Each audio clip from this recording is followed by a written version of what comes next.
This podcast is sponsored by nobody.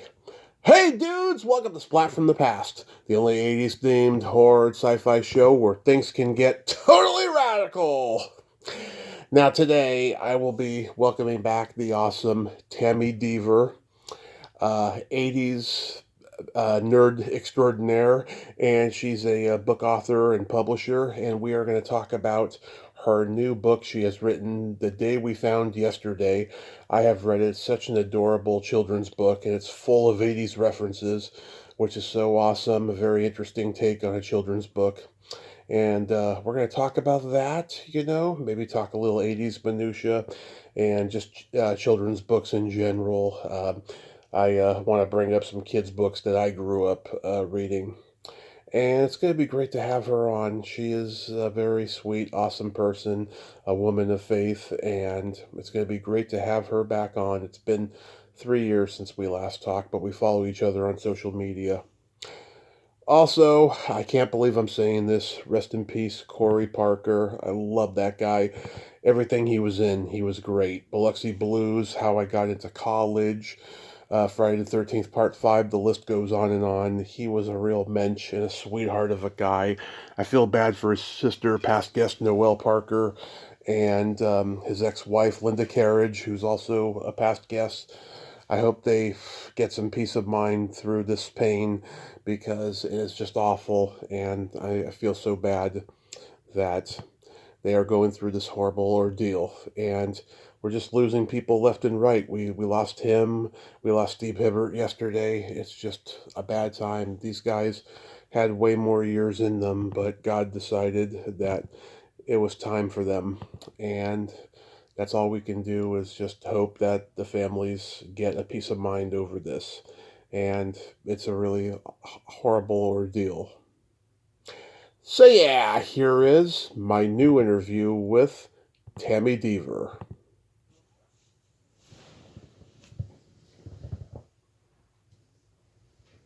Hey, Tami, welcome back. How are you today? I'm doing well. How you doing, Tommy? I am doing fantastic. I mean, despite the fact that the world is getting crazier and crazier every day, I can't complain. I am blessed. I agree 100%. Yes. So let's get into The Day We Found Yesterday. Great title, by the way. Um, Oh, where, thank you. yeah, where did that title come from, and how did you come to write a children's book with 80s references? Well, as you know, and many of your listeners probably know, I kind of still live in the 80s. Yep, It's my realm. I mean, why wouldn't we, right? right. So I've written and published 80s, 70s, and 80s music quiz books already. Uh, the 80s was never a question. It was like I didn't really set out to do a new book, and then I wanted to write a story for social media. I'm okay, let me back up. I don't really know what started this book. My Uh, brain just works this way, and I keep going, okay, how did this book ever come to be? Because it's what everybody asks. So I know I set out, I wanted to kind of write a story for social media that hid 80s music titles, 80s song titles in the story. And I've done that before for like marketing purposes and stuff, but I started to write something and my brain took off and I started going, wow, what if this was pictures?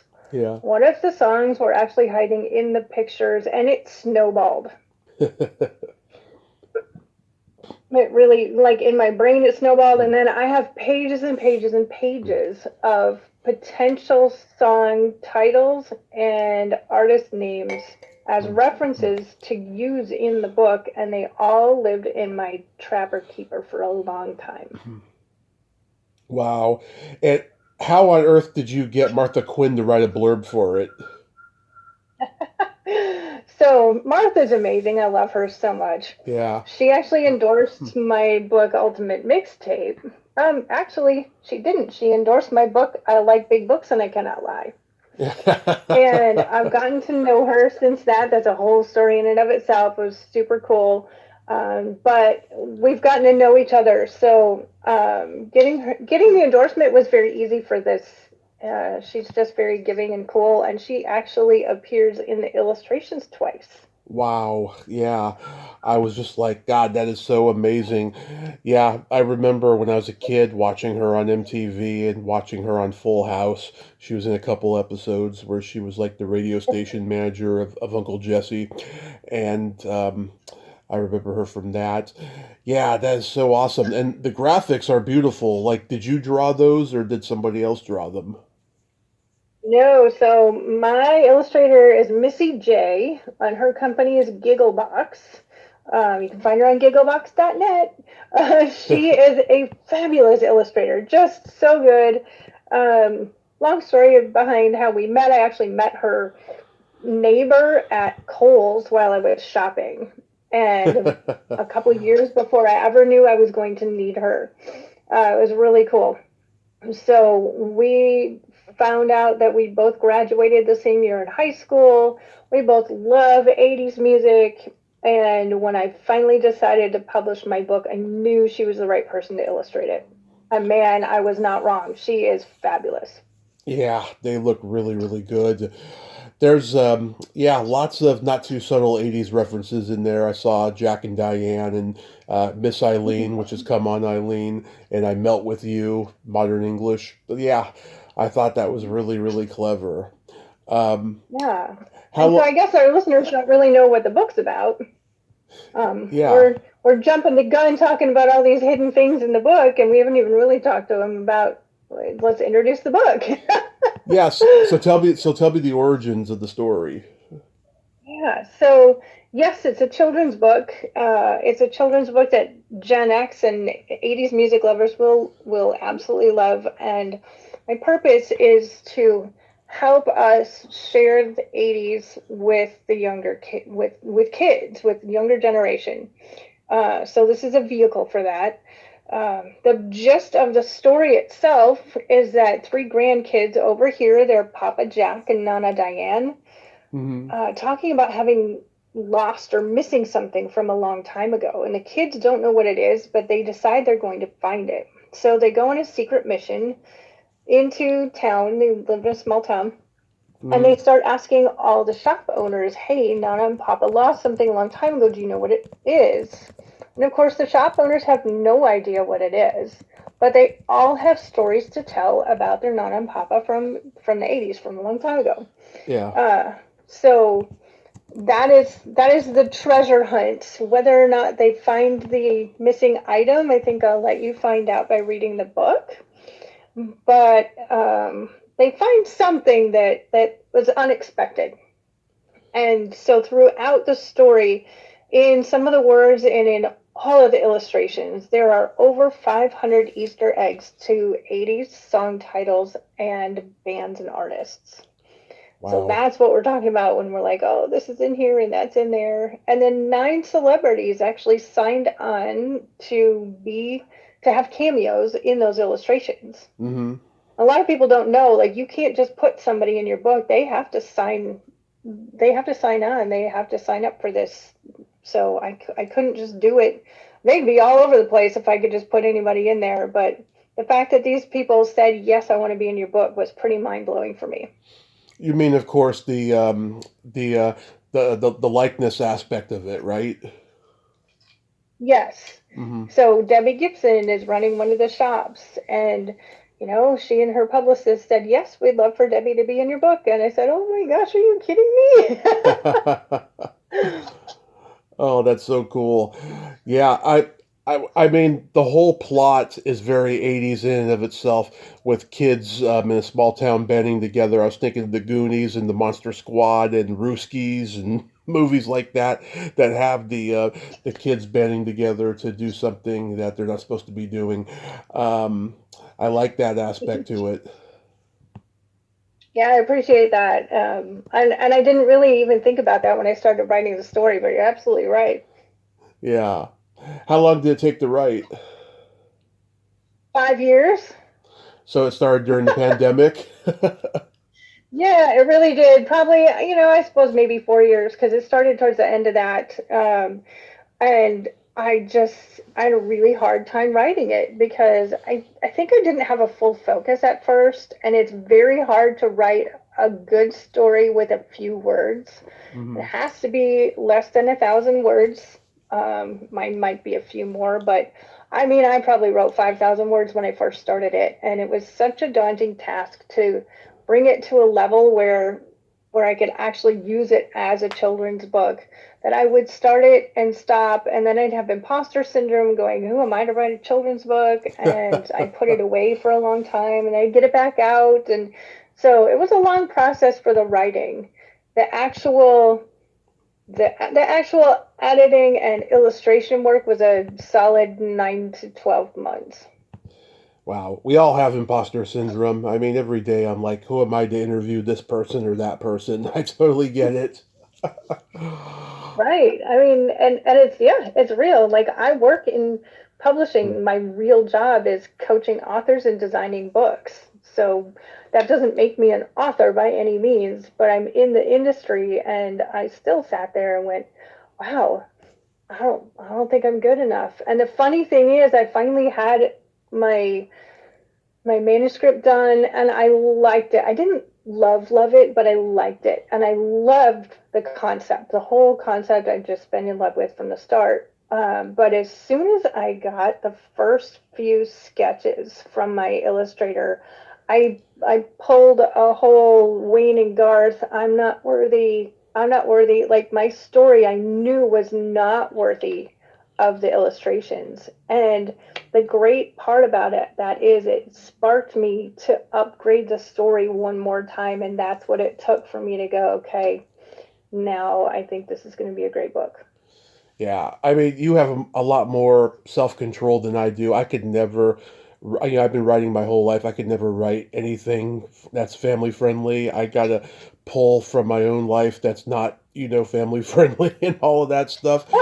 So I totally admire people like yourself who can do that. It's amazing. Are you gonna write a sequel? Oh, everybody, yes. I'm so wiped out from writing this one that I doubt it. Doesn't mean I never will, but I gotta sell a whole lot more books to pay for the illustration and printing of this one before I can think about doing another book. It's not cheap to do a children's book, that's for sure. Well, I mean, you have so many different avenues you could try, I mean, Right. you are versatile. I mean, to go from like, 80s trivia and the tapes and then this. I mean, you're versatile. You can pretty much do anything. Wow, thanks. I appreciate that vote of confidence. Yeah, I mean, I'm sure you It's could funny. go ahead. No, you were talking about having self control and Hmm. all that to do child friendly, and we were trying to get. I was trying to get Kenny Loggins to be in the book. Hmm. I wanted him to be in the doctor's office with a wiggly foot, so he had a loose foot, right? Hmm. Haha. And his publicist freaked out and saw all the references that I had in the doctor's office and said, "Well, this isn't child friendly. We can't condone this." And I'm like, What? "What are you talking about?" Yeah. And I have a reference to Dr. Feelgood in here. What else? I had two or three others, and he's like, "Well, those aren't those aren't child friendly songs." I'm like, "Well, okay, I'm not writing lyrics in here." Yeah.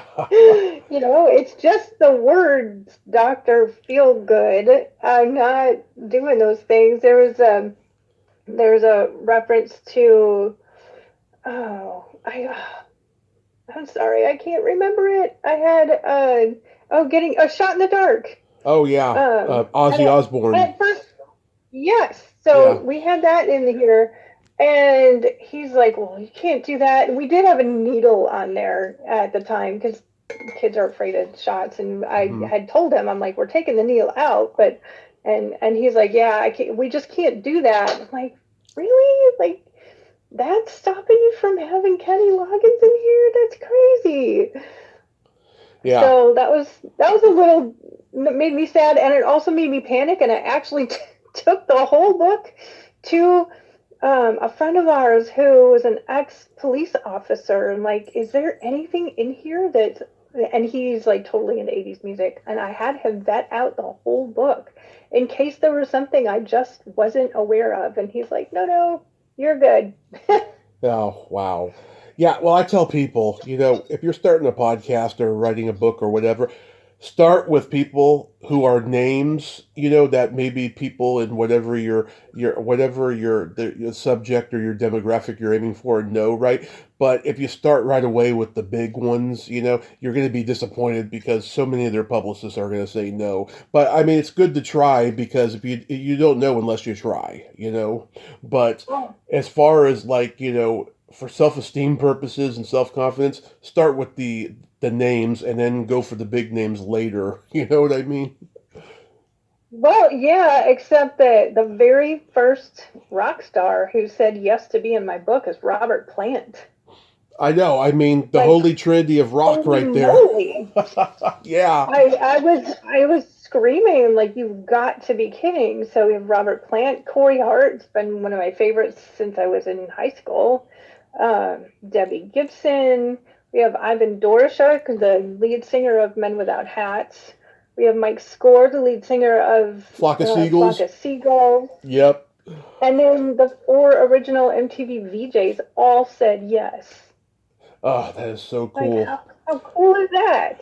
I'm so So, I'm so glad you brought up Robert Plant. I actually meant to ask. So like everything went smoothly with that. Like his publicist or whoever didn't have high demands or anything.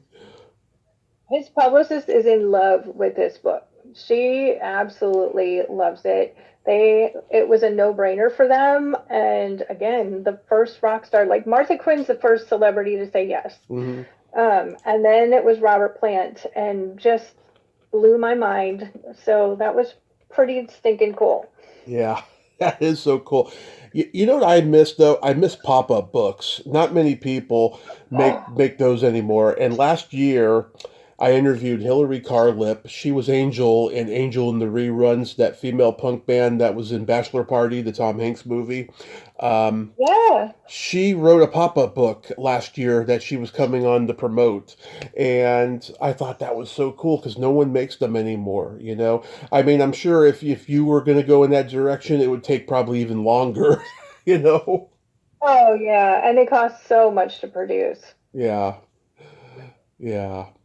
So what were, when you were growing up, what were like your beginner books that you loved? Oh man, beginner ones. I loved my Winnie the Pooh storybook, Me which too. I still have. Love Winnie the Pooh. Um, I had He's Your Dog, Charlie Brown, which I still own. Mhm. Um, and then I had a couple books that my parents got that have a story, and then you got to have your name and some of your siblings and your neighbors or your friends' names put in it. And I still Mhm. have those. That was Yeah. so fun to read the story and you're in there. But really, the remember the Scholastic Book Club? For me, it was the Arrow Book Club. We got Um, to order books from school. Yep, I remember those. Yeah, I was like right at the tail end of that. I remember Okay. So I graduated 87. When did you graduate? 2001. Oh, yeah. Wow. Okay. Big difference. So Yeah. we got these flyers probably once a month or every couple months. And we got to choose the books we wanted, and you filled out your little order form. And a month or so later, you got your free books. And I still have a whole bunch of those books. It was so exciting to me. I read voraciously as a kid. Uh, so and of course, remember the little golden books? We all had those. Oh, of course. Oh, yeah. My brother, he had a huge collection of those. I remember. I wish we had kept on, held on to them. I think we sold them in a garage sale eventually or something. But I remember those so well. He had so many good ones. My favorites were like, I don't know, you may remember this because you were probably a kid when these came out. Remember the Miss Nelson's class books? I don't remember those at all. They came out maybe late 70s, early 80s, something like that. Yeah, so Miss Nelson is a teacher who loves her students, but she doesn't like how ungrateful they can be. So she tells the kids, and there's like three of them that I can remember of these books. She tells the kids that she's going away for a few days, and a substitute teacher is going to be coming in. And so the substitute teacher named Miss Viola Swamp comes, and she is mean and witchy and ugly. And it turns out to be her in a mask because she wants to teach the kids a lesson to be more grateful for her, you know? Yes. I Yeah. remember Miss Viola Slop. Yep, yep, Yeah. yep. Yeah, Oh, there was one where they're on like a Pop Warner football team and she's like their coach. Miss Viola Swamp's their coach. I remember oh my that. gosh, I didn't know that. No, I don't remember that one. That's awesome. Yeah, that was a favorite of mine. I also loved Alexander and the Horrible, Terrible, No Good, Very Bad Day. Yes, yep. Yeah. What Remember James and the Giant Peach? Oh, I didn't know about Um, that until the Disney movie came. okay. Yeah. As a girl, I read, like on the banks of Plum Creek, the little house Yeah. books. And then I was a horse freak, so I read every horse book I could get my hands on when I was a kid. Remember when the movie Sylvester came out? No? That's Melissa Gilbert, and she's got like a family horse that's like a thoroughbred or whatever. It came out like right on the heels of like the Black Stallion. Wow, how did I miss that one? It's a great And now I have movie. to go back and watch it Tim, because I loved all those horse movies. remember River's Edge? Yep. Tim Hunter, who And of directed course, Tim Hunter, who directed that movie, directed Sylvester the year before, and they're two very different movies. okay. Good to know. Remember the Richard Scary movie or not, books? Richard Scary books. Richard Scarry The books. yeah, he wrote the Busy Town books, Ha. and they may have been before your time actually, Yeah, that doesn't ring but a a lot of bell. people have. Okay. A lot of people who grew up in the 70s and 80s will probably remember Richard Scarry, and their illustrations were very busy as well. And some people have compared my book to those. Remember Frog and Toad? Yes. Yep, that's where I learned about willpower. Was from them. That All willpower right. story. Yeah, and Pierre and the chicken soup with rice. I don't know that one. Yeah, that was probably like brand new when I was hearing about it in kindergarten class. It's about a kid who just has, excuse my language, no fucks given, and so he has to be taught a lesson, and it's a cautionary tale, and it's got Carole King singing the songs. It's like one of those books that comes with a Oh, record wow. album. Yeah, it was one of those kind of books. Cool. Yeah. This was a little before our time. This is actually this was like way before my brother's time, but my brother had these books. Remember the I Can Read All by Myself books? Yes, absolutely. Yeah, I had okay, so my dad's boss, his daughter gave my brother these books, and then my brother gave them to me. I wish I still had them. Um, we had like Anne Can Fly and The Whales Go By and Cowboy Andy. I love those books. I used to read them all three in a row over and over again. Oh, it's really cool how we can remember things like that and how Yeah, books just stay with us. Like they're a treasure. It's not just a commodity. Like your favorite books become such a treasure. they are a treasure, you know. Yeah, when I think about those and the golden books and all of that, it's the good memories of my childhood, not the bad ones, Yeah. you know. Yes. Well, Um, and I hope that people will see my book again as like a bridge. Like Gen X is using my book as a coffee table book. Like mhm. you don't even need kids. If you like 80s music, this becomes a coffee table book and it's an activity. You get lost in it. You can look at it for days and days and days and still not find all of the Easter eggs in it. And it's really fun. Um, but when there's a kid involved, now suddenly you're sharing memories and sharing the 80s. And, you know, Gen X is starting to become grandparents, which is really bizarre. I'm not yet, but Some of my classmates are, and you sit there and read this with your grandkid, and it's just a story to them until grandma starts giggling, and the kid is like, "Well, what's so funny?" Yeah. And you're like, "Well, see this dove that's crying? When I was young, there was a popular song called When Doves Cry." And now you're sharing stories, and now you can put the song on and you can share a song. Maybe your grandkid likes it, maybe not. Hmm. Maybe it's your own child, and it's a grown child that you're looking at this with. But now you're sharing your music too. And speaking of that, there is a Spotify playlist for the entire book that's about 26 or so hours long. Wow, 26 hours. Yes. So every song in this book that Spotify had is in there pretty much in order of how when they appear in the book. And you can listen to the whole Spotify list. I also have links to just like each place that they visit Hmm. has its own list. And there's a free answer key that you can download on my website called the Backstage Pass. So, and the Right, website for the book is just yesterdaybook.com. right. So, the fun does not end when you close the book. You can go online and get more. That is so awesome. I don't think anyone's done that before. I think it's a brand new thing. I think you're breaking ground, Tammy. Well, I would love to think that. I don't know. I actually played with AI and wrote a theme song for the book, and that is also on the website. I wrote up some lyrics.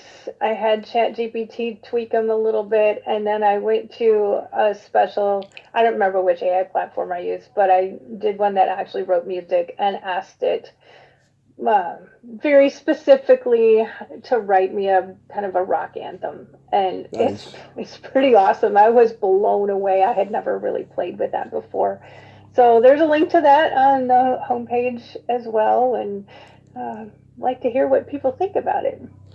Absolutely. So last year I had a dry spell as far as getting music guests. I had a couple great ones. Like I finally got a Bengal on because the Bengals are my favorite band. I had Vicky Peterson and her husband John Cowsill on. That was fantastic. Oh, But wow. since the year has begun, I've been very lucky getting music guests. I had the bass player from the Feelies on. You remember that movie Something Wild? They're the band on stage at the high school reunion. Oh, that's cool. Yeah, I had Sandy Horn from Spoons, the Canadian new wave band. They did Romantic Traffic and Nova Heart and songs like that. Um, I had Susie Davis. She played keyboards for Sheila E., Prince, Belinda Carlisle, Billy Idol. Lots of great people. Oh my gosh, that's And, amazing. yeah, and then next week I got the drummer for the Hooters. Oh, I love the Hooters. Oh my gosh. Yeah, I have I have their Nervous Night album cover in my office on the wall. that's a great album. That's a great one. Oh yeah. And I noticed No you skipping tracks.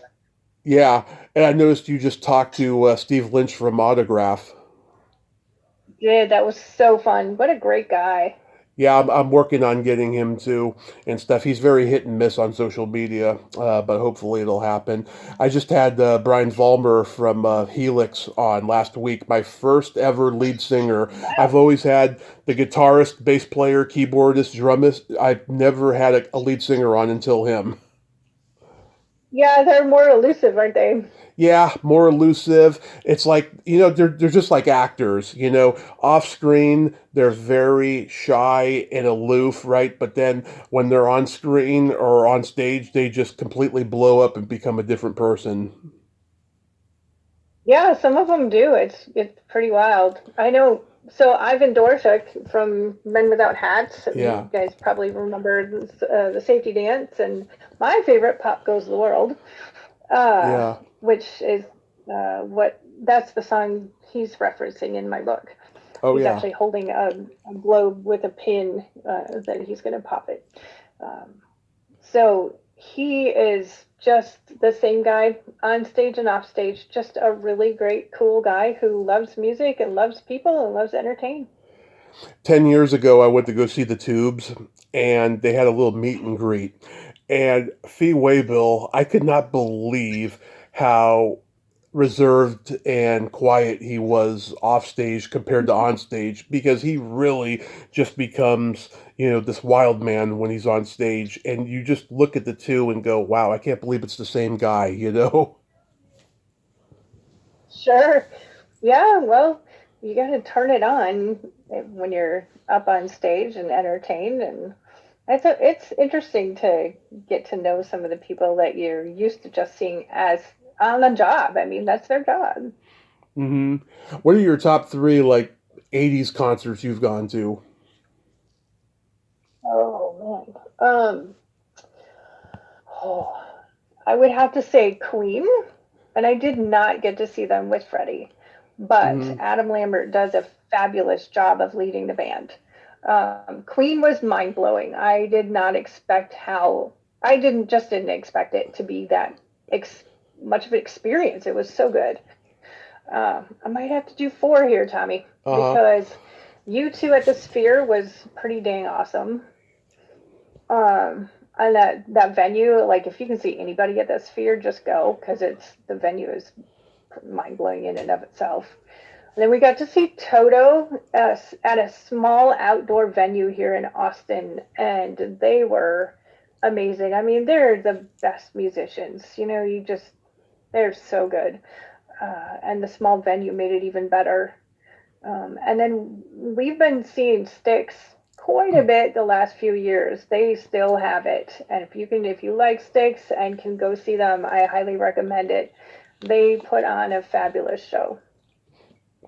I saw Styx What are back in yours? I saw Styx back in 2015. They opened for Def Leppard and Tesla. They were there Oh, too. Oh, it was a great concert. It was just fantastic. And they didn't do any of the Dusty Young songs, sadly.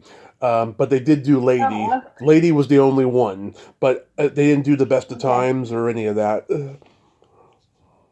Yeah, they do a few of them, but they've been focusing more on their older catalog. But they did Mr. Roboto, one of the shows that we saw, which I was very surprised because I know that's not really their favorite. Yeah. But so you saw Def Leppard; they are still amazing too, aren't they? Oh yeah, they do all the hits from Hysteria, all of them. Even they'll Mm-hmm. even do Woman sometimes, and Yeah. they'll do a bunch of Pyromania stuff, not just the hits. It's great what they do, and they've always been such a unique band that came from the new wave of heavy metal in England that eventually became a hair metal band. They were just so unique because they weren't doing sword and sorcery songs like Iron Maiden and all those other bands were Mm, doing. They were doing more right. real life stuff and blue collar stuff and rock anthems. They're just a very unique band. And they were influenced by glam rock. A lot of people don't realize that. They were influenced by T Rex and Thin Lizzy and people like that. Sure. Yep. I love their rich harmonies, and then just their driving energy is can't be beat. Absolutely. So do you want to ask me any trivia questions like you did last time? I hadn't prepared them. I have my books here. I could just, gosh, I could just have you pick a number and I'll go to that page and see what we can do. Okay. You want to try it? Yeah, let's do that. All right. All right. Pretty much between, I don't know, 1 and 200. Let's go and see Hmm. what we can find. Okay. All right. You pick a number and I'll go to that page. Okay, between 1 and 200. Yes. 10. Page 10. Might still be in the front matter here. Let's see. Page 10. Okay. This is in a chapter called 123, so there's numbers missing in these lyrics. Okay. Um, this is funny. Hmm. The lyric is blank, hungry children, and a crop in the field. Blank hungry children crop in the field. 4? And it is four. You know the song? No, but I was just guessing. Oh my gosh, are you kidding? That was a heck of a guess. It's the song is Lucille and it's Kenny Rogers. Oh, okay. I know B.B. King's Lucille, but not Kenny Rogers. Oh, very different. You want to try another one? Yep. Number 20. Page 20. I've got two books here, so we'll see. These are from the first book. Okay, so this chapter is called Who's That Girl? Oh, love it. And I'm going to give you 4 hints, and your goal is to name the girl that's mentioned in the song's title, and the artist that made the song Okay. famous. Okay. So, okay, there's 2 on the page, so let me pick one here. Which one is better? Let's go. Okay, it was released in 1987. Mm-hmm. This might be their last goodbye. Oh, I know it. I But know it. maybe you know it already? Say no more. I know All it. right. It's Carried by Okay, Europe. well. Oh my gosh, Dude Meister. Yeah. That is pretty spectacular. The other 2 hints were maybe they'll meet again somewhere, Yep. and the band is named for an area of the world. I am super impressed. That was great. When the lights go down. Yes, I love that song. I love that whole album. Is really good. Yeah, I love that I actually album. got to interview their drummer.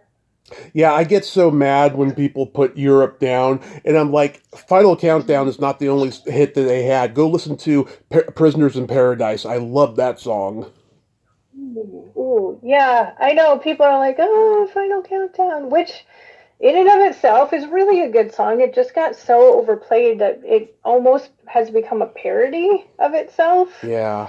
But it really is a good song if you listen with fresh ears. Uh, but yeah, they have so many other really good songs. Yep.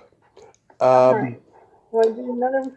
yeah, you want to switch books? Sure.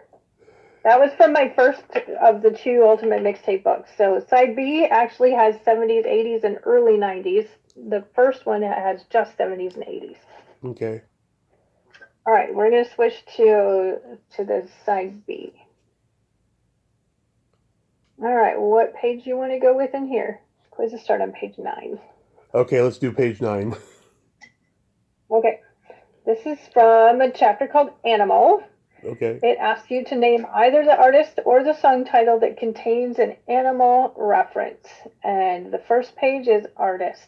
So I can ask you a couple of them here. Okay. The song is I Ran So Far Away. Mm-hmm. And the artist has an animal in their name. So what's the artist? A Flock of Seagulls. Yes. How about Sexy and 17? The Stray Cats. Yes. Here I Go Again. White Snake. Yes. And Wind of Change. Scorpions. You got it. Woo-hoo. I've seen Scorpions You're live. nailing it. Yeah. I've seen Scorpions live. They're great. Oh, that would be a good one. How about page 10? We have, that's, okay, that's just the same category. All right. Let me see. How about Wait? What band? The This is song still Wait. an animal. Oh, Yes. White Lion. Yes. Yeah. Okay. How about I Want to Have Some Fun? I want to have some fun. That's an animal name? Yes. Huh. That's tricky.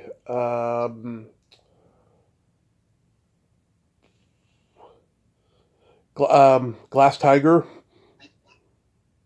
Nope, different animal. How about Samantha Fox? Oh, a fox, like the fox animal. Okay, I get it. Yes, got it. All Yeah. right. How about Gin and Juice? Gin and Juice. I should know this one. Yeah. Gin and Juice. I wonder if this is another person's name. Yeah, they're all Ta- band or people's names. Taylor Dane. That doesn't have an animal in it. Well, Great Dane, I was thinking of. Dude, that was actually really clever. I didn't even think of that. I like that. It's actually Snoop Doggy Dog. Oh, okay. Yeah, I'm not a big rap person. Like, I'll know like Run DMC and Fat Either. Boy stuff and Beastie Boys, but like after that, nah. Yeah. Well, how about Don't Forget Me When I'm Gone? That's Simple Minds. Oh no, no, That. that's Glass Tiger. Yes, that's Glass Tiger. I love Glass Tiger. Yeah, And Round and Round. Rat. Yes. Well done. Thank you. Yeah, I have a friend who's from Canada. His first concert was Glass Tiger.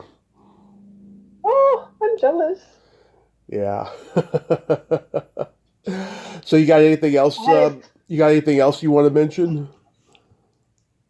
um, yeah, buy my books, man. Actually, not supposed to say that. You're supposed to be much more clever and subtle.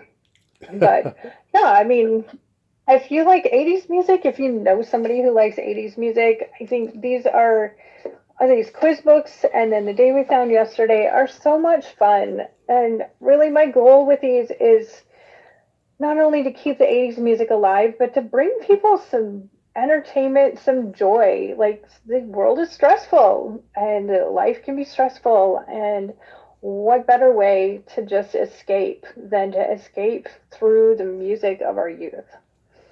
Y- Uh, Yeah. and I might add, I really think it's better than most of the music today. Not all, but uh, just there's so much good stuff out there, and to be able to share it and just escape that way in unique ways. And ultimate mixtape books, you can play that as a group, you can quiz each other like we just did, or you can just read it on your own. Hmm. You start reading The Day We Found Yesterday, and you find all those music references, and suddenly you find yourself dancing in the kitchen to Spotify playlists while you're making dinner. I mean, it just can really brighten up a day.